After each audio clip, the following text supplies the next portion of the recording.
नमस्कार दोस्तों, स्वागत है आपका मैथ्स मैजिक पे। तो दोस्तों, जैसे कि आप लोग जानते हैं, डेली पी बाय पी प्रश्न आप लोग के साथ होता है। एएलपी सीबीटी 2 में जो पूछे गए प्रश्न 2019 में जो पूछे गए थे थर्ड शिफ्ट में प्रश्न, वो आज हम लोग देखेंगे।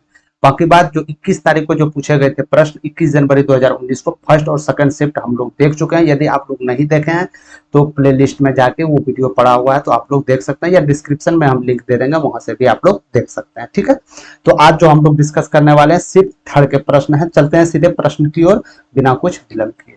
तो यदि आप लोग सेशन से जुड़ गए हैं मेरे दोस्त, तो सेशन को लाइक जरूर कर दीजिएगा और शेयर जरूर कर दीजिएगा। जितने भी कैंडिडेट जो सीबीटी 2 के लिए क्वालिफाई हो चुके हैं उसके पास शेयर कर दीजिएगा। और बाकी बात, यदि आप मैथ का तैयारी कर रहे हैं, मैथ में परेशानी आ रहा है, चाहे आप कोई भी चीज का तैयारी कर रहे हैं, विभिन्न एग्जाम का तैयारी कर रहे हैं, सबके लिए ये इंपॉर्टेंट है। ठीक है, तो चैनल को आप लोग यदि सब्सक्राइब नहीं किए मेरे दोस्त, सब्सक्राइब कर दीजिएगा। बाकी बात, अभी एएलपी सीबीटी 2 का एग्जाम्स फिलहाल आगे 28 जुलाई को होने जा रही है, तो ये फिलहाल अभी सीबीटी 2 के लिए। बाकी बात, ग्रुप डी और एनटीपीसी जो भी हो उसका पी बाय पी प्रश्न आप लोग के सामने बहुत जल्द लेके आऊंगा। ठीक है, तो चलते हैं सीधे प्रश्न की ओर बिना कुछ विलंब किए। नल ए एक खाली स्विमिंग पूल को 10 घंटे में भर सकती है और नल बी इसे 15 घंटे में भर सकती है। तो खाली पूल को भरने के लिए दोनों नलों द्वारा कितना समय लिया जाएगा, ये आपको बताना। ठीक है, एक स्विमिंग पूल था, उसमें दो पाइप लगा हुआ था। एक पाइप 10 घंटे में भर रहा था, दूसरा पाइप 15 घंटे में भर रहा था। यदि दोनों पाइप को एक साथ चालू कर दिया जाए तो कितने घंटे में स्विमिंग पूल भर जाएगा, ये आपको बताना। ठीक है, तो ए यदि 10 घंटे में भर रहा था, तो क्या मैं बता सकता हूँ कि 1 घंटे में कितने भाग भर देंगे, यानी कि 1/10 भाग भर देंगे। वहीं बी यदि 15 घंटे में भर रहा था, तो 1 घंटे में कितने भाग भरा जाएगा, तो 1/15 भाग भरा जाएगा। तो दोनों को एक साथ हम चालू कर दे रहे हैं। दोनों को एक साथ चालू करने के लिए इस जगह ऐड करना होगा। और यदि इस प्रकार प्रश्न आ जाए ऐड करने के लिए, तो कॉर्नर को गुना करना है। जैसे ऊपर ये 15, इसको 10 से करेंगे तो 10 ऊपर में ऐड कर देना है, तो 15 10 25 नीचे से गुणनफल कर देना है, तो 15 गुना 10 करेंगे तो 150। यहाँ से आप आ गया कि 1 घंटे में कितना भाग भर देंगे, तो 1/6 भाग भर देंगे, यानी कि पूरी टैंकी को भरने के लिए 6 घंटे का समय लगेगा। तो 6 घंटा is right answer. Option number ये आपका गलत है, टाइपिंग में गलत हो गया दोस्त, कोई दिक्कत नहीं है। तो आपका ये 6 आवर्स इज राइट आंसर। समझ गए आप लोग। चलते हैं दूसरे नंबर प्रश्न की तरफ। बहुत ही इजी प्रश्न थे और इस प्रकार प्रश्न आप लोग के एग्जाम में पूछे जाते हैं। चलते हैं दूसरे नंबर प्रश्न की तरफ। दूसरे नंबर प्रश्न में बोला जा रहा है कि दो समरूप त्रिभुज त्रिभुज एक्स वाई जेड और त्रिभुज एल एम एन का क्षेत्रफल 49 सेंटीमीटर स्क्वायर और 9 सेंटीमीटर स्क्वायर है। यदि एल एम 9 सेंटीमीटर लंबाई दिया गया है और एक्स वाई का लंबाई क्या होगा, ये आपको बताना। ठीक है, तो यदि इस प्रकार प्रश्न आ जाए मेरे दोस्तों, एक बात हमेशा याद रखना है कि कोई भी दो समरूप त्रिभुज के क्षेत्रफलों का जो अनुपात होता है उसके संगत भुजा के वर्ग के अनुपात के बराबर होता है। नहीं समझे, कोई बात नहीं है। दो त्रिभुज है, दो त्रिभुज हम बना लेते हैं। ये दो त्रिभुज है, एक त्रिभुज एक्स वाई जेड है और दूसरा त्रिभुज एल एम। ठीक है, इसका एरिया दिया गया था, कितना था, 39 सेंटीमीटर स्क्वायर पहले त्रिभुज का, और दूसरे त्रिभुज का जो क्षेत्रफल था 9 सेंटीमीटर स्क्वायर था। ठीक है, बाकी बात, एल एम दिया गया है 9 सेंटीमीटर, यानी कि ये भुजा की लंबाई दिया गया है कितना, 9 सेंटीमीटर। को ये लंबाई पूछा गया कि ये लंबाई क्या होगा। तो आप लोग को क्या बताया मैंने कि जब भी इस प्रकार प्रश्न आए तो आप लोग को देना है मेरे दोस्त कि कभी भी दो समरूप त्रिभुज के एरिया का जो अनुपात होगा, तो एरिया का अनुपात क्या हो गया, तो एरिया एक्स वाई जेड। अब बेटे जो त्रिभुज है एल एम एन का अनुपात जो होगा इसके भुजा के वर्ग के अनुपात के बराबर, इसके संगत भुजा के वर्ग के अनुपात के बराबर होगा। तो इसका संगत भुजा जैसे क्या है, एक्स वाई, यानी एक्स वाई का स्क्वायर, और बेटे एल एम, तो एल एम का स्क्वायर। समझ गए यहां से। तो इसका एरिया क्या था, एक्स वाई जेड का एरिया क्या है, 49। इसका एरिया क्या है, 9 सेंटीमीटर दिया गया है। ठीक है, एक्स वाई हमको निकालना, एक्स वाई को हम एक्स मान लेते हैं इसकी लंबाई को, और यदि एल एम दिया गया कितना, 9, तो 9 का स्क्वायर करेंगे क्या आ जाएगा, 81 आ जाएगा। समझ गए यहां से। ठीक है, तो यहां से 9 9 81, यानी एक्स स्क्वायर जो बराबर होगा 49 गुना 9 के बराबर हो जाएगा, यानी कि एक्स स्क्वायर है तो दो गो में एगो हम यहां से लिखेंगे। तो ये आप लोग को पता होना चाहिए, 7 का वर्ग जो 7 का स्क्वायर जो होता है वो 49 होता है, और बाकी बात रूट अंडर 9 यदि करेंगे तो हम 3 होगा, तो एक्स बराबर 21 सेंटीमीटर। तो यहाँ से पता चल गया कि एक्स का मान कितना है, 21 सेंटीमीटर। 21 सेंटीमीटर क्या है, यही तो एक्स वाई की लंबाई है, यानी कि एक्स वाई की भुजा की लंबाई 21 सेंटीमीटर होगा। तो राइट आंसर है ऑप्शन नंबर 3। ठीक है, समझ गए। तो इस पे कुछ नहीं करना, बस एक चीज याद रखना आपको, कभी भी दो समरूप त्रिभुज यदि इस प्रकार दिया जाए कि उसका एरिया दिया गया हो और एक भुजा दिया गया हो, तो हमेशा एक बात याद रखना कि इसके जो अनुपात होगा, क्षेत्रफल का जो अनुपात होगा, इसकी संगत भुजा के वर्ग के अनुपात के बराबर होगा। ठीक है, इस प्रकार प्रश्न आपसे पूछे गए हैं और आगे पूछे भी जाएंगे, तो ये बात आप लोग को ध्यान रखना है। चलते हैं तीसरे नंबर प्रश्न की तरफ। तीसरे नंबर प्रश्न में बोला जा रहा है कि a प्लस बी 7 दिया गया है और a और b को यदि हम गुणा करते हैं मेरे दोस्त, तो ये 12 के बराबर है, तो a square plus B square का मान क्या होगा। तो इसको a प्लस बी का होल स्क्वायर फॉर्मूला से भी आप लोग इसको पुट कर सकते हैं, बना सकते हैं, लेकिन इतना करने की आवश्यकता नहीं है। यदि इस प्रकार प्रश्न कल भी शिफ्ट 2 में जो पूछा गया था, इस प्रकार प्रश्न पूछा गया था, तो उसमें आप लोग को साफ मैंने बताया था मेरे दोस्त कि a प्लस बी 7 है, तो आपके माइंड में तुरंत रिकॉल ये आना चाहिए कि a प्लस बी जोड़ के क्या 7 आएगा। तो हो सकता है कि 5 2 भी हो सकता है, 5 2 7, तो क्या 5 और गुना 2 करेंगे 12 आएगा, नहीं आएगा, यानी कि 5 2 ये नहीं हो सकता है। तो क्या इस जगह हो सकता है, हो सकता है 4 3। क्या 4 3 a का मान यदि 4 रखें, b का मान यदि 3 रखें, तो क्या 4 और 3 को गुना करने के बाद 12 आएगा। तो 100% जी हाँ 12 आएगा। तो उसी प्रकार यहाँ पूछा गया था a square plus B square का मान क्या होगा। तो a क्या है आपके पास 4 है, अरे a का मान 4 ही तो रखे हैं आप, 4 चौके 16, और b का क्या रखें 3, 3 तिया 9, यानी यहाँ से आप लोग का आंसर सीधे चले आया 25 is right answer, option number B. ठीक है, समझ गए। यदि आप लोग इस फार्मूला द्वारा बनाना चाहते हैं तो कोई बात नहीं है, उससे भी ये बन सकता है। हमने ये इसीलिए शॉर्ट मेथड से बताया कि कोई भी एग्जाम से 25 प्रश्न आपसे पूछे जाएंगे, उसमें से 4-5 प्रश्न ऐसा हो जो आपको मुंह से बनाना, पेन उठाने की आवश्यकता नहीं है, जिसे इसमें पेन उठाने की आवश्यकता नहीं था आपको। ठीक है, और बाकी बात फार्मूला से यदि बनाना चाहते हैं तो a प्लस बी का होल स्क्वायर क्या हो जाता है, a square plus B square plus 2a, इतना तो जानते हैं आप लोग। तो a प्लस बी का मान दिया गया है क्या, हाँ दिया गया है 7, 7 का स्क्वायर करेंगे आप 49 हो जाएगा। ए स्क्वायर बी स्क्वायर का मान दिया गया है क्या, नहीं दिया गया, इसी का मान पूछ रहा है, तो हम ए स्क्वायर प्लस बी स्क्वायर को x मान लेते हैं 1 सेकंड के लिए। ठीक है, ए बी का मान दिया गया क्या, जी हाँ दिया गया है, 12 दिया गया। तो यहाँ से क्या आ गया 49 बराबर x प्लस 12 दूनी 24। तो ये इधर जाएगा माइनस जाएगा, तो माइनस होकर ये 25 आएगा। चाहे आप जिस विधि से बनाए, आंसर तो आना है 25 को। समझ गए। तो सबसे पहले मेथड इस प्रकार प्रश्न यदि आप लोग से पूछ दे तो डायरेक्टली वैल्यू मेथड को आप लोग सबसे पहले नंबर पे बनाइएगा, जो कि पेन भी उठाने की आवश्यकता ना हो। ठीक है, चलते हैं आगे प्रश्न की तरफ। चौथा नंबर प्रश्न में बोला जा रहा है एक ट्रेन 45 मीटर की दूरी को 3 सेकंड में तय करता है, तो कितनी किलोमीटर प्रति घंटा ट्रेन की गति क्या है ये आपको बताना है, वो भी बताना है किलोमीटर प्रति घंटा में। ठीक है, तो गति क्या होता है, यानी चाल क्या होता है, आप लोग को पता होना चाहिए। चाल जो होता है मेरे दोस्त, दूरी बेटे समय। ठीक है, तो दूरी कितना दिया गया था 45 मीटर, क्या 45 किलोमीटर में है, जी नहीं मीटर में है। समय क्या दिया है 3, क्या ये घंटे में, जी नहीं सेकंड में है। तो इसका चाल क्या निकल के आएगा 15 मीटर पर सेकंड। लेकिन आपसे पूछा क्या गया कि चाल होना चाहिए किलोमीटर प्रति घंटा में, तो मीटर पर सेकंड याद रखिएगा, मीटर पर सेकंड को किलोमीटर प्रति घंटा में बदलने के लिए 18/5 से इसको गुना करते हैं। तो यहाँ से 5 दिया 15 हो गया, 18 दिया 54, यानी कि 54 किलोमीटर प्रति आवर ये ट्रेन का गति होने वाला है। तो 54 किलोमीटर प्रति hour, option number 4 is right answer. समझ गए आप लोग। ठीक है, बिल्कुल इजी प्रश्न, तो इसी प्रकार प्रश्न पूछे जाएंगे, बिल्कुल घबराने की आवश्यकता नहीं। चलते हैं 5वां नंबर प्रश्न की ओर। 5वां नंबर प्रश्न में बोला जा रहा है ए और बी एक काम को 30 दिनों में पूरा कर सकते हैं, वहीं ए बी और सी समान काम को 21 दिनों में पूरा कर सकते हैं, तो केवल सी यदि काम करे तो कितने दिनों में काम को खत्म कर देगा, ये आपको बताना। ठीक है, तो ए बी यदि एक काम को 30 दिनों में पूरा करते हैं, तो क्या मैं यहां से बोल सकता हूं कि ए बी एक दिन में कितने भाग को काम पूरा करेंगे, तो 1/30। चाहे तो आप इसका एलसीएम लेके भी बना सकते हैं, लेकिन वो थोड़ा आपको कैलकुलेटिव करना होगा, यहां से आप इजी वे कर सकते हैं। वहीं ए बी सी समान कार्य को यदि 21 दिन में करते हैं, तो क्या मैं यहां से बोलना चाह रहा हूं कि ए बी सी जो है एक दिन में कितने भाग काम को पूरा कर लेंगे, 1/21।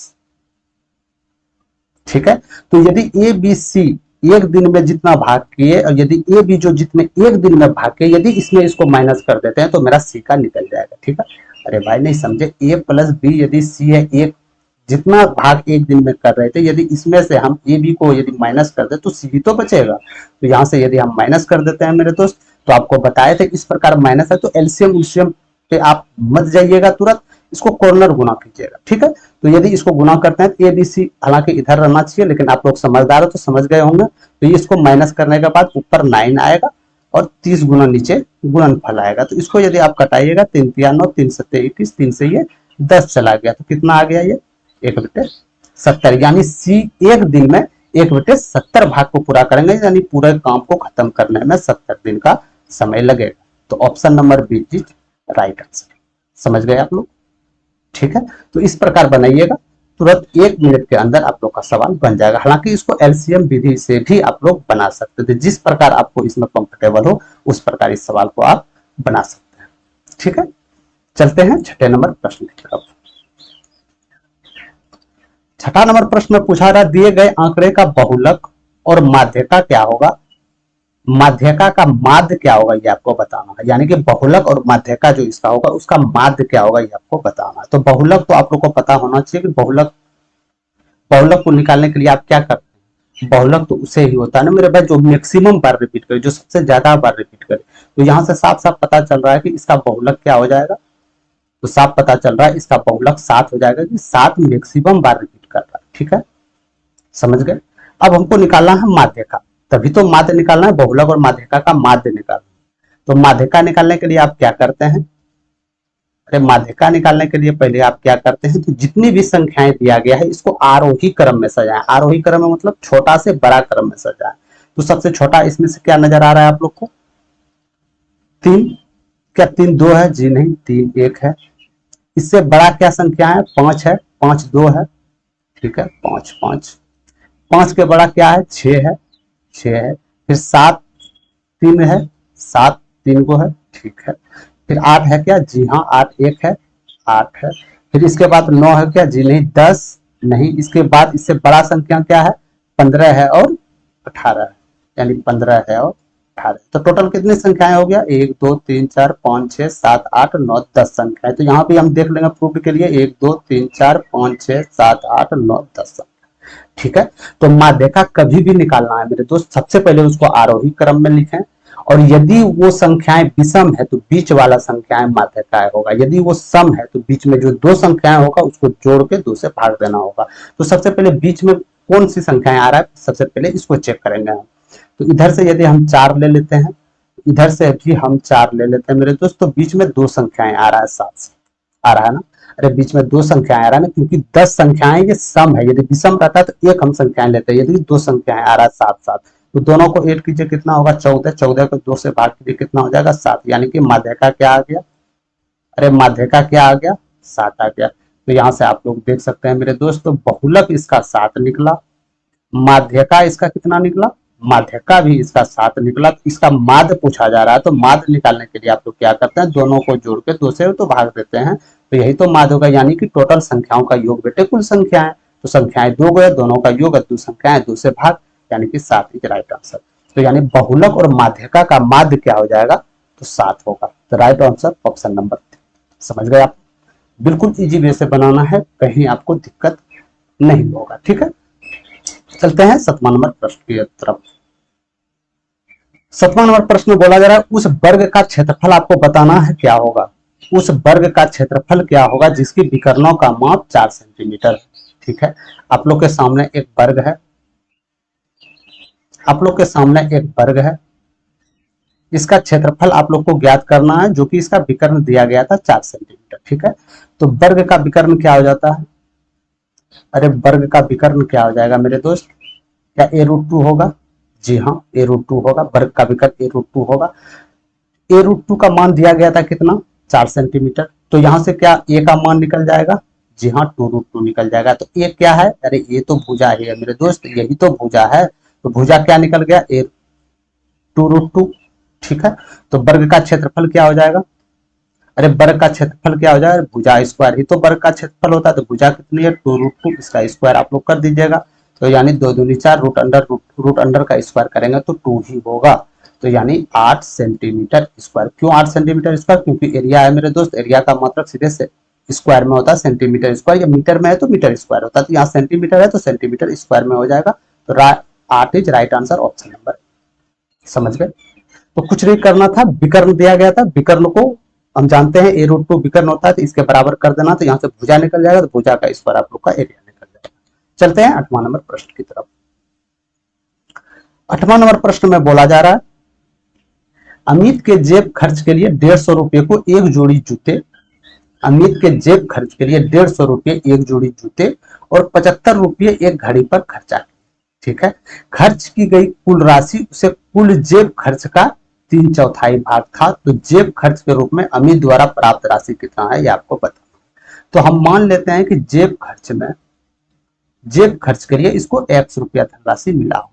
ठीक है, जेब खर्च के लिए कितना धनराशि मिला होगा, हम मान लिए x रुपया मिला होगा। तो कितना टोटल ये खर्च किए, यानी कि 150 रुपया ये जूते लेने में खर्च किए, 75 रुपया ये घड़ी लेने में खर्चा किए, तो यानी कि 225 रुपये ऑलरेडी खर्च कर चुके। ठीक है, लेकिन यहाँ भाषा में साफ साफ बोला जा रहा है मेरे दोस्त कि इसके द्वारा खर्च की गई रकम, खर्च कितना किया 225 रुपया, यानी कि खर्च की गई रकम उसके कुल जेब खर्च का 3/4 है।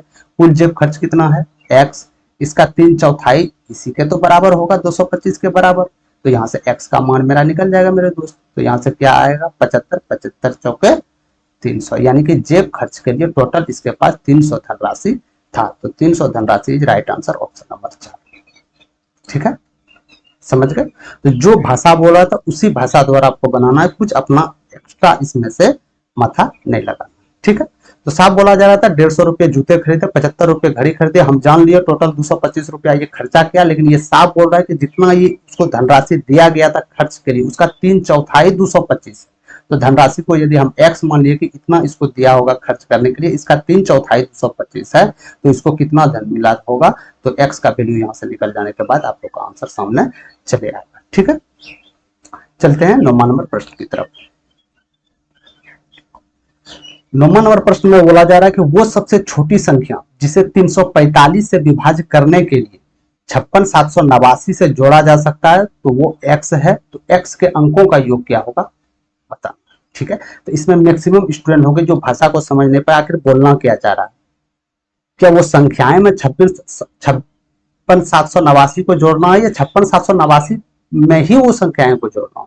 ठीक है, इसमें कोई दिक्कत नहीं है। सबसे पहले 345 वो संख्याएं था जिसे इसको भाग करना था, तो हम यहाँ से भाग विधि द्वारा भाग करते हैं।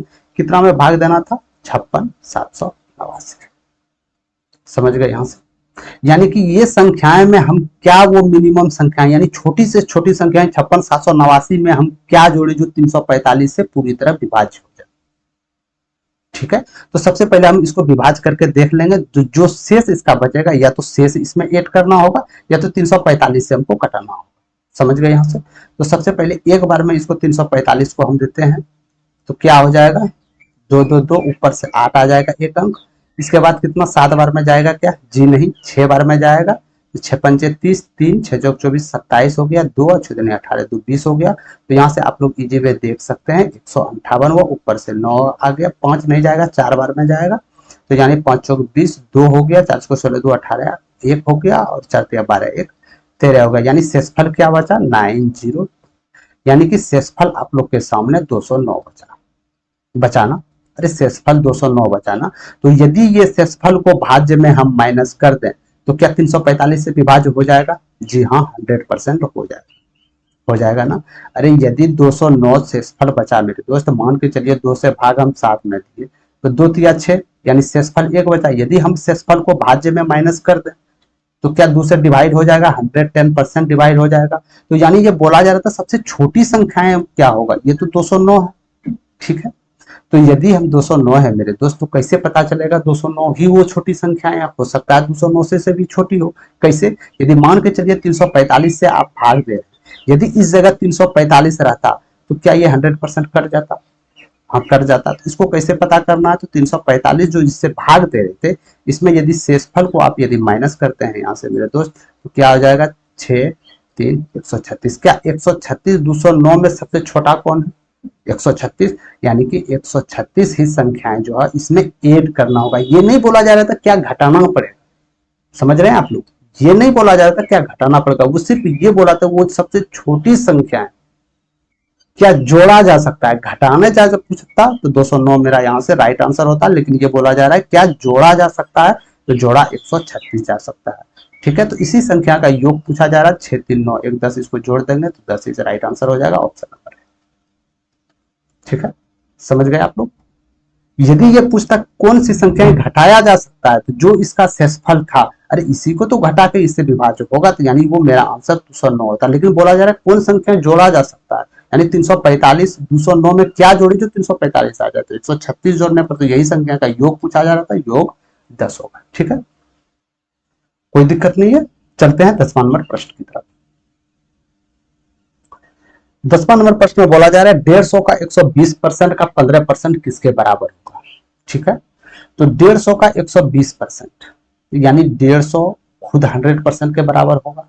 कोई भी संख्या है मेरे दोस्तों वो तो 100% के बराबर होगा, यानी 150 ये खुद 100% के बराबर होगा, यानी 20% एक्स्ट्रा इसमें ऐड करना, तो 150 का 20% कितना हो जाएगा 30, यानी 20 का वैल्यू 1/5 यानी 30, यानी ये संख्याएं 180 चला आएगा।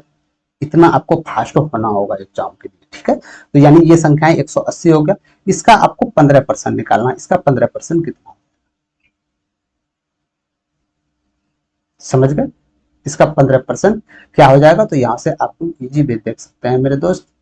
तो यदि 15% हम 100 से ये करते हैं तो 5 दिया 15, 5 दूनी 10, 2 नंबर 27 यानी 27 हो जाएगा, यानी 180 का 15% क्या हो जाएगा 27 हो जाएगा, option number 3 is right answer. समझ गए, बिल्कुल इजी प्रश्न थे।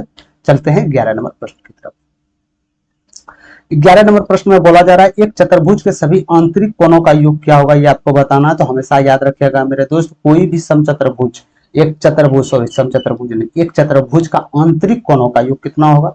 अरे ये आंतरिक कोणों का योग कितना होगा मेरे दोस्त, अरे ये 360 डिग्री तो बराबर होगा। हम जानते हैं एक कोण 90 डिग्री के बराबर होगा, यानी 4 कोण है, तो यहाँ से 360 डिग्री के बराबर हो जाएगा, बिल्कुल इजी थे 360 डिग्री। ठीक है, ये डिग्री है आप लोग का, ये डिग्री। ठीक है, तो 360 डिग्री इज राइट आंसर। चलते हैं 12 नंबर प्रश्न की तरफ।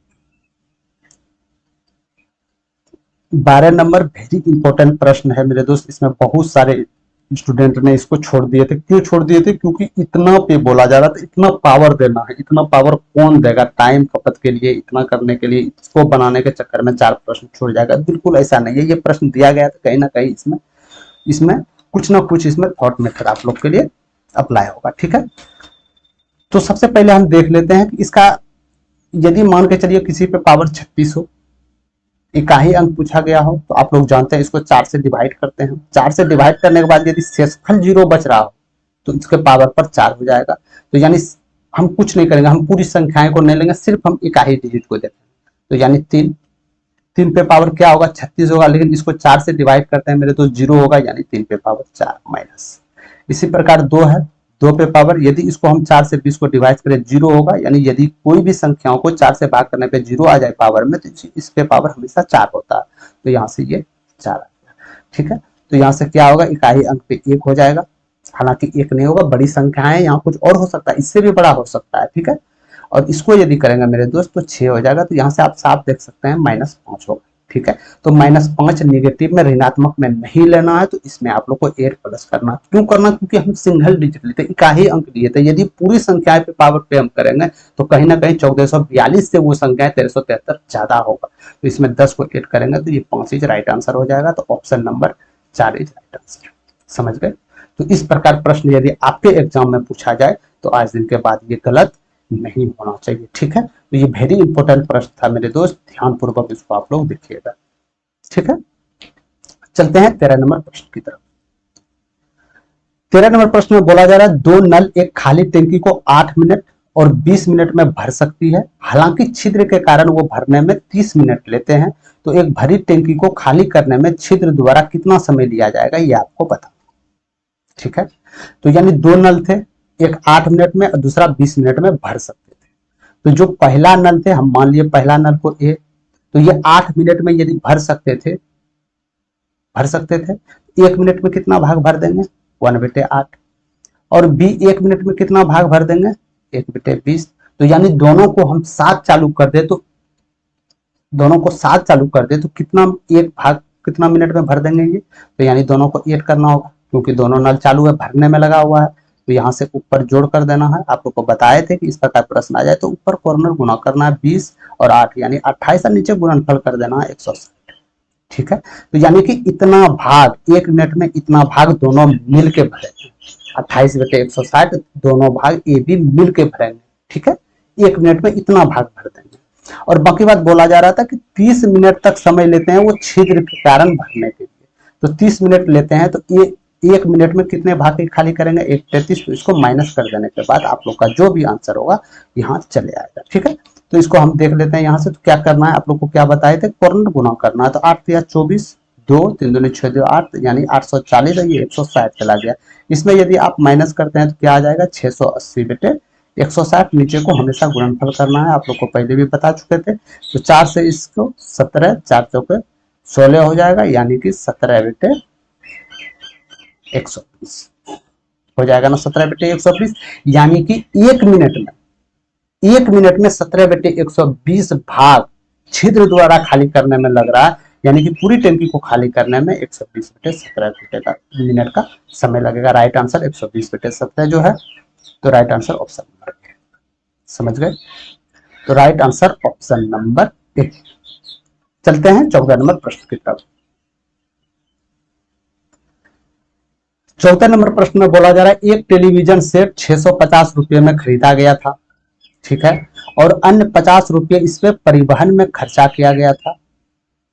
तो इस कीमत पर इसे बेचा जाना चाहिए जो अर्जित लाभ 20%। ठीक है, एक टेलीविजन सेट था, एक टेलीविजन आप मार्केट में खरीदने गए जो 650 रुपये में। ठीक है, और इसमें अन्य खर्चे परिवहन में, जो उसको लाने के लिए, आपके घर तक लाने के लिए, उसमें 50 रुपया एक्स्ट्रा खर्चा हुआ था। टोटल खर्च कितना हो गया आप लोग के सामने? तो टोटल खर्च यहाँ से आप लोग देख सकते हैं 650 में तो सामान आया, 50 रुपया डिलीवरी चार्ज लगा, यानी कि 700 रुपया टोटल खर्चा। ठीक है, 700 रुपया खर्चा किए। अब आपको बोला जा रहा है तो ये आपका क्या हुआ? यही तो आपका क्रय मूल्य होगा मेरे दोस्त। अरे यही तो आपका कॉस्ट प्राइस होगा। अरे यही तो आपका कॉस्ट प्राइस होगा, यानी क्रय मूल्य होगा 700 रुपया। तो कोई इसको 700 रुपया को किस रुपया में बेचा जाना चाहिए? उसको 20% का प्रॉफिट हो। तो 700 को 20% प्रॉफिट पे इसको आप बेच दीजिए। तो 20% का वैल्यू कितना हो जाएगा? आप जानते हैं 20% का वैल्यू 1/5 हो जाएगा, लेकिन इसको आप लाभ में बेच रहे हैं तो ये 6/5 हो जाएगा। ठीक है, इसको कुछ नहीं कीजिए, यहाँ से डायरेक्ट 6/5 से तो क्या हो जाएगा? 14×5 = 140, 84 यानी 840।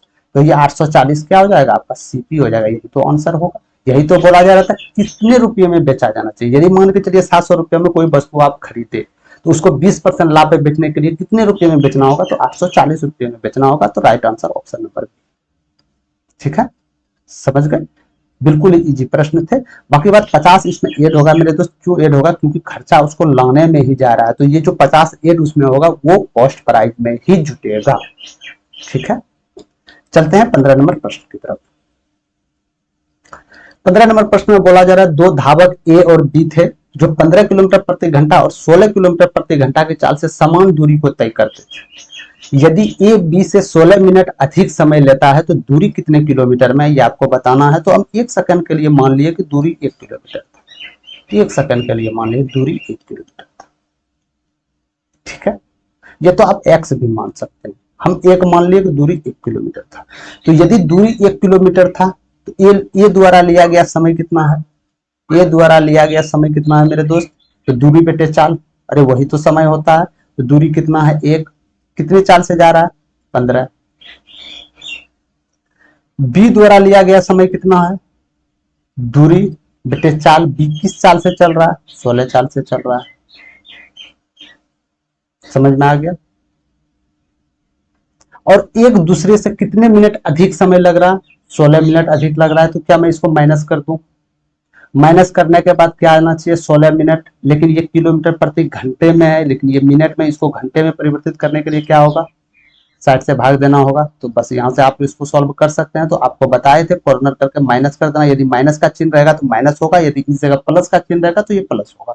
तो 1 बेटे 15 × 16 हमेशा नीचे गुणनफल होगा, और 16 बेटे 60। ठीक है, तो यहाँ से 15 चौके 60 चला गया मेरे दोस्त। 4 से ये चौके 16 आ जाएगा, 16 चौके 64 चला गया। तो एक का वैल्यू क्या निकल गया आप लोग के सामने? 64। तो एक किसको माने थे आप? दूरी को ही तो माने थे। दूरी कितना हो गया? 64 किलोमीटर प्रति घंटा। Option number 3 is right answer. समझ गए? ठीक है, तो इस जगह एक जो माने थे हम दूरी, उसको आप एक्स भी मान सकते हैं। ठीक है। तो हम जान रहे थे कि 15 किलोमीटर प्रति घंटा और 16 किलोमीटर प्रति घंटा से जो हम दूरी तय करता है, एक दूसरे से पहुंचने में 16 मिनट का अधिक समय लग रहा है, यानी कि दोनों को यदि माइनस करते हैं तो 16 मिनट के बराबर आना चाहिए। तो वही हमने यहाँ किया, इसको माइनस करके 16 मिनट के बराबर कर दिया, बाकी बार यहाँ से इसका टोटल दूरी निकल के चले आएगा। ठीक है, चलते हैं आगे प्रश्न की तरफ। 16 नंबर प्रश्न में पूछा जा रहा है 4x प्लस 5 अनुपात 3x प्लस 11 बराबर 13 अनुपात 17 के बराबर है। तो आपको यह बताना है 5x प्लस 4 अनुपात 4x माइनस 1 किसके वैल्यू के बराबर होगा, किस अनुपात के बराबर। ठीक है, तो 4x प्लस 5 अनुपात कीजिए या इसको बेटे में कन्वर्ट कीजिए, बात बराबर है 3x प्लस 11 किस अनुपात में था, 13:17 अनुपात में।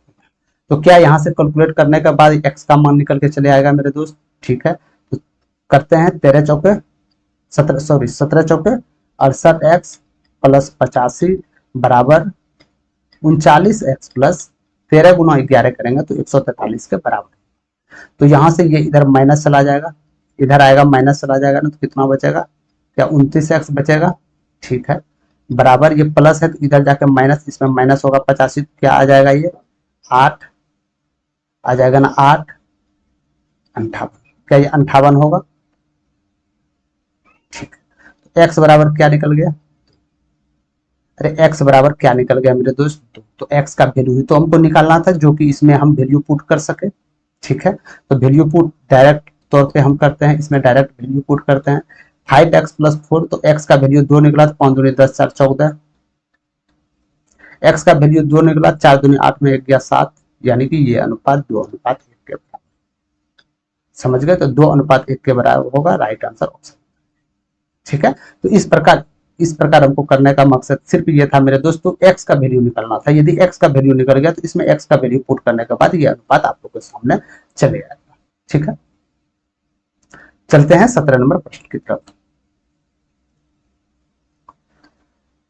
17 नंबर प्रश्न में बोला जा रहा है दो संख्याओं का महत्तम समावर्तक 9 है और उसका लघुत्तम समावर्तक 252 है, तो संख्याओं का योग क्या होगा ये आपको बताना। ठीक है, तो यानी दो संख्याओं का महत्तम समावर्तक 9 है, यदि एक संख्या महत्तम समावर्तक क्या होते हैं, जो दोनों में कॉमन, महत्तम समावर्तक आप उसी तो कहते हैं कि यदि दो संख्याएं हो तो दोनों में जो कॉमन होगा वही तो एचसीएफ होगा, वही तो महत्तम समावर्तक होगा। यानी एक संख्या यदि 9x होगा तो दूसरी संख्या जो होगा मेरे दोस्त 9y होगा। ठीक है, एलसीएम है तो हमेशा दो संख्याएं गुणनफल होगा, किसके बराबर होगा, 252 के बराबर। यहाँ तक आप लोग बिल्कुल भली बात ही समझ गए। ठीक है, तो यहाँ से 9 को हम कॉमन ले लेते हैं तो एक्स वाई हो जाएगा, प्लस नहीं होगा, माफ कीजिएगा एक्स वाई हो जाएगा। एक्स वाई किसके बराबर होगा, 252 के बराबर होगा। तो ये 9 से गाएगा, 9 दूनी 18, 9 8 72, यानी एक्स वाई का जो गुणनफल होगा मेरे दोस्त 28 के बराबर। तो यानी वो दो संख्याएं का अनुपानित मान क्या हो सकता है जो 28 के बराबर हो, या तो एक संख्या 1 दूसरी संख्या 28 हो सकता है, दूसरा क्या हो सकता है, या एक संख्या 4 दूसरी संख्या 7 हो सकता है। समझ गए, अरे यही तो दो संख्याएं हो सकता है, एक या 28 हो सकता है या एक ये हो सकता है। ठीक है, एचसीएफ छुड़ा के, एचसीएफ को तो यहाँ से डायरेक्ट आप लोग काटवा दिए थे। ठीक है, ये काट दिए थे, बाकी बात एचसीएफ तो कॉमन है दोनों में, एचसीएफ से गुना करना पड़ेगा।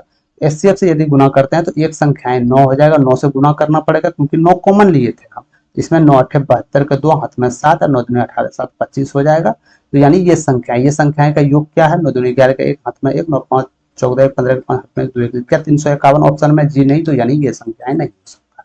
ठीक है, यानी ये जोड़ा संभव ही नहीं है, दो संख्याओं का जोड़ा, ये जोड़ा संभव नहीं है। तो दूसरे जोड़े की तरफ चलते हैं, तो इसमें तो कॉमन आपका 9 है, तो 9 में दोनों से आपको गुना करना पड़ेगा, तो 9 चौके 36, 9 सत्ते 63।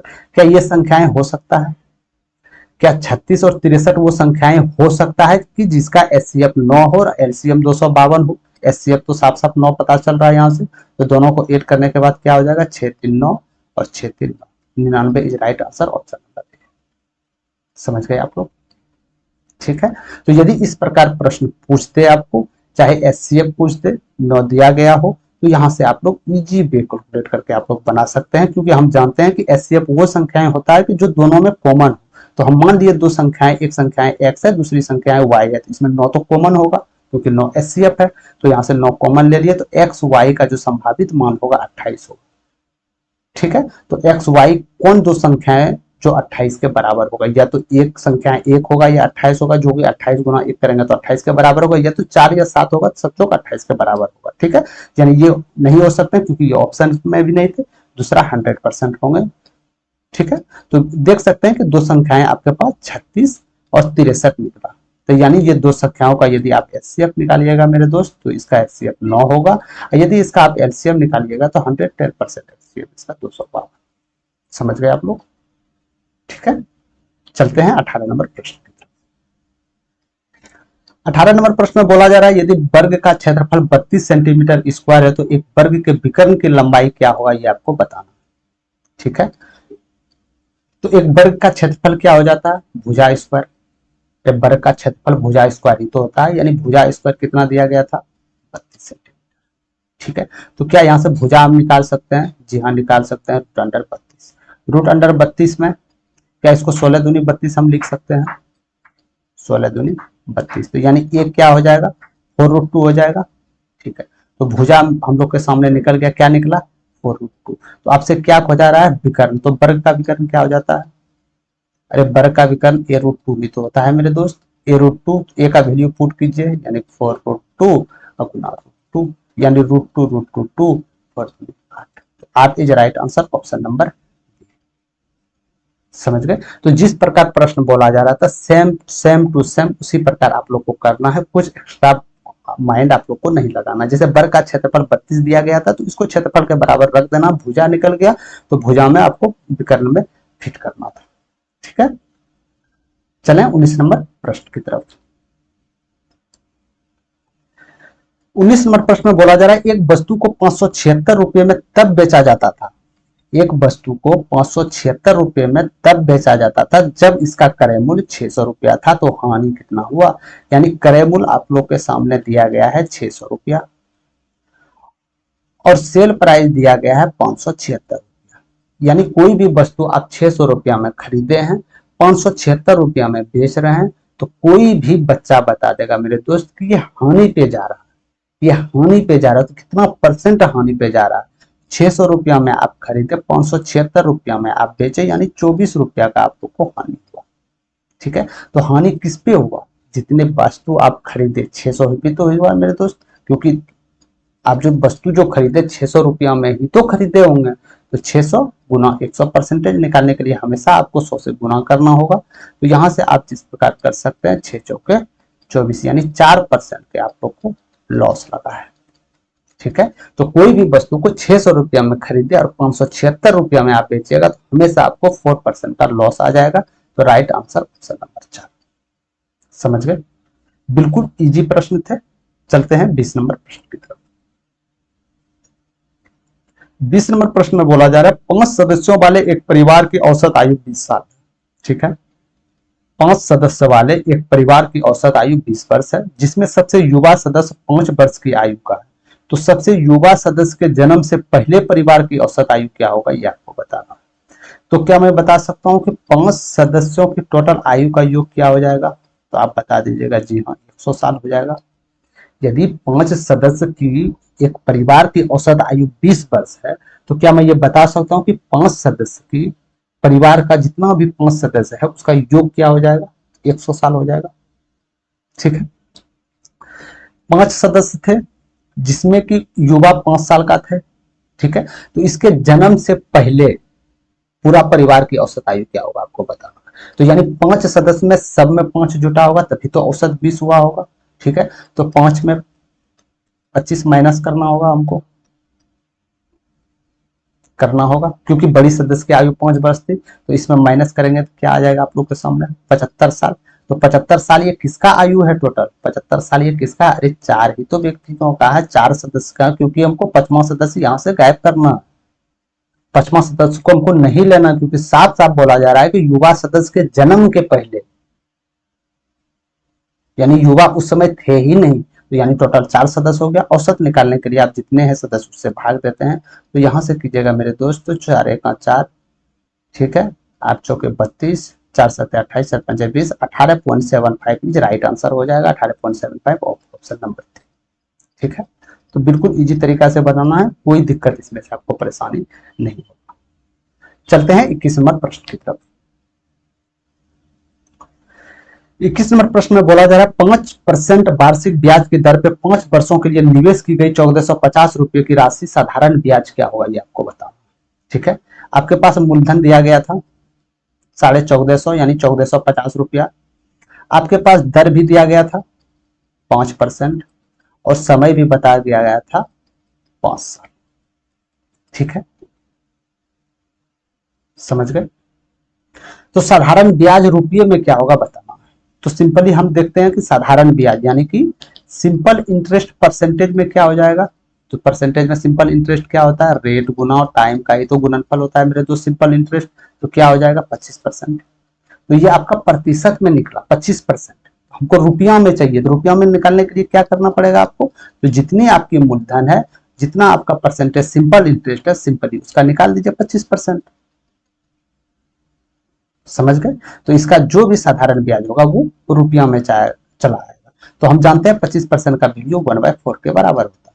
तो यहां से 4 तिया 12, 4 चौके 24, 4 दूनी 8, 4 5 26, यानी सिंपल इंटरेस्ट जो रुपया में होगा मेरे दोस्त 362.5 रुपये के बराबर होगा। 362.5 is right answer, option number D. समझ गए। हमने यहाँ कुछ नहीं किया, बस सिंपली ये किया, दर दिया गया था, समय दिया गया था। तो हम जानते हैं सिंपल इंटरेस्ट जो होता है दर और समय का गुणनफल होता है। तो यहां से 25% ये आपका साधारण ब्याज निकल गया 25%। तो अब आपको 25% जो निकला मेरे तो इसकी प्रतिशत में निकला, लेकिन आपसे रुपया से पूछा गया तो रुपया में यदि आपको जवाब देना तो जितना भी मूलधन था उसका इतना परसेंट यदि सिंपल इंटरेस्ट निकाल लीजिए तो वो रुपया में कन्वर्ट हो जाएगा। 362.5 is right answer, option number A. ठीक है, चलते हैं 22 नंबर प्रश्न। 22 नंबर प्रश्न में बोला जा रहा है 1250 रुपये की एक राशि 4 वर्षों में 1550 रुपये हो जाती है, तो साधारण ब्याज क्या होगा ये आपको बताना है। आपने 1250 रुपया कहीं धनराशि लगाया, कितने साल के लिए, 4 साल के लिए। तो ये धनराशि आप लोगों ने क्या देखे, ये धनराशि 1250 बढ़ के 5050 हो गए। आपने इन्वेस्ट किया 1250 4 साल के लिए, ये धनराशि बढ़ के कितना हो गए 1550 रुपये हो गए। तो यहां से साफ पता चल रहा है कि ब्याज कितने रुपये बढ़े, क्या ब्याज यहां से 300 रुपया बढ़ गया। अरे क्या ब्याज 300 रुपया बढ़ गया यहां से, जी हाँ बढ़ गया। तो हम जानते हैं सिंपल इंटरेस्ट निकालने के लिए क्या करना पड़ता है, ब्याज बेटे मूलधन गुना 100, यही तो आप करते हैं। तो ब्याज कितना निकला 300, मूलधन क्या था 1250 गुना 100, तो 25 चौके 100, 25 पंचे 125, अब 5 चौके 30, यानी कि सिंपल इंटरेस्ट आप लोग यहां से सिंपली देख सकते हैं 24%। ठीक है, तो क्या आपसे सिंपल इंटरेस्ट पूछा गया है, जी नहीं, आपसे पूछा गया दर क्या है, रेट क्या है, इस जगह क्या रेट है इसका, या रेट पूछा गया है। तो हम जानते हैं सिंपल इंटरेस्ट रेट और टाइम का गुणनफल होता है, ये 24 के बराबर हो जाएगा। समझ गए। तो रेट आप लोग के सामने क्या था, रेट हमको पता नहीं है, ये x% हो जाएगा, यानी कि हम सिंपली यहाँ ये परसेंटेज को गैप कर दे रहे हैं। तो ये आपका दर हो गया यानी r, टाइम क्या दिया गया था 4 साल के लिए इन्वेस्ट किए थे ना, टोटल 24 के बराबर हो जाएगा। तो रेट जो आपका होगा मेरे दोस्त 6% के बराबर हो जाएगा। तो यही आप लोग का राइट आंसर होगा 6%, ऑप्शन नंबर। ठीक है, कोई दिक्कत नहीं है। ये थोड़ा समझाने के लिए आप लोग लगा होगा, थोड़ा कैलकुलेट किए थे, बाकी बात कुछ भी इसमें नहीं है। यदि आप लोग प्रैक्टिस करते हैं मेरे दोस्त तो इसमें मुंह से डायरेक्ट सवाल आप कर सकते हैं। कैसे मुंह से डायरेक्ट कर सकते हैं, क्योंकि हमको पता है कि 1250 की धनराशि 1550 हो रहा है, कहीं ना कहीं 300 रुपया मेरा बढ़ रहा है। 300 रुपया जो बढ़ रहा है किस पे बढ़ रहा है 1250 पे, तो यहाँ से आप लोग का सिंपल इंटरेस्ट डायरेक्ट निकल जाएगा 24%। ठीक है, तो 4 साल के लिए हमको रेट निकालना, तो 4 से इसमें भाग देना, तो 1 से। तो ये समझाने के लिए थोड़ा सा इतना लंबा कैलकुलेट किया है। ठीक है, तो ये था आप लोग का लास्ट प्रश्न। बाकी बात 2-3 प्रश्न थे, बिल्कुल इजी प्रश्न थे, जो कि हमने आपके समय को महत्वपूर्ण रखते हुए प्रश्नों को छोड़ दिए हैं। ठीक है, कि वो प्रश्न पिछले शिफ्ट में भी वो पूरा किए थे और आगे भी शिफ्ट जो भी हो उसमें भी वो रिपीट होंगे, तो अगली बार लेके आएंगे। ठीक है, समझ गए। तो ये था आज का लास्ट प्रश्न मेरे दोस्त। तो इसका जो भी आपका नोटिफिकेशन होगा ये इसको पीडीएफ के रूप में होगा। तो अभी तो आपको अभी आपका टेलीग्राम चैनल फिलहाल 22 जून तक आप लोग का क्लोज है। ठीक है। तो ये 22 तारीख से बाद, इसका मेन रीजन जो है मेरे दोस्त, ये नीट का जो पेपर है आप लोग का, नीट का जो पेपर है, पेपर होने जा रहा है 21 जून को। इसी के वजह से टेलीग्राम को फिलहाल के लिए अस्थायी रूप से बैन कर दिया गया है, ठीक है। तो आपको घबराना नहीं है। व्हाट्सएप का जो है ग्रुप, व्हाट्सएप चैनल का ग्रुप जो है, हम इस वीडियो के नीचे डिस्क्रिप्शन में दे देंगे, वहां से आप लोग जाकर व्हाट्सएप पे जुड़ जाइएगा। कोई भी नोटिफिकेशन हो, छोटा से छोटा नोटिफिकेशन, बड़ा से बड़ा नोटिफिकेशन, तो सेशन पसंद आ गया होगा तो आप लोग लाइक जरूर कर दीजिएगा, करते नहीं है, और शेयर जरूर कर दीजिएगा जितने भी बच्चा मैथ से पीड़ित है, ठीक है। जो मैथ में परेशानी हो रहा है, या आप सीबीटी 2 में है, सीबीटी 2 के लिए तैयारी कर रहे हैं, जो कि आप लोग का एग्जाम 28 जुलाई को होना है, ठीक है। तो उसके लिए आप लोग शेयर जरूर कर दीजिएगा। मैथ में आपको कहीं आपको दिक्कत नहीं पड़ेगा। कोई लेंदी सवाल है, जिस प्रकार 3 शिफ्टों का करवा दिए थे, 21 तारीख first shift, second shift, third shift, तीनों शिफ्ट का कंप्लीट आप लोग को सामने हो गया है। तो आप लोग देख लिए होंगे। ज्यादा कैलकुलेटिव हम नहीं चाहते हैं, जो भी है इजी वे करते हैं, क्योंकि जितना समय मैथ और रीजनिंग में बचत हो पाएगा उतने समय आप कोई और सब्जेक्ट में दे पाएंगे, ठीक है। तो यदि अभी तक आप लोग चैनल से नहीं जुड़े हैं मेरे दोस्त, तो चैनल को आप सब्सक्राइब कर लीजिएगा। आप लोग बिल्कुल, आप लोग को मैथ में टेंशन नहीं लेना, फुल में फुल मार्क्स आप लोग को मिलेंगे। बिल्कुल ध्यान पूर्वक देना, और प्रैक्टिस करते नहीं भूलना है, प्रैक्टिस को 100% देना है प्रैक्टिस पर, ठीक है। तो अभी के लिए धन्यवाद, मिलते हैं कोई और नेक्स्ट सेशन में। जय हिंद।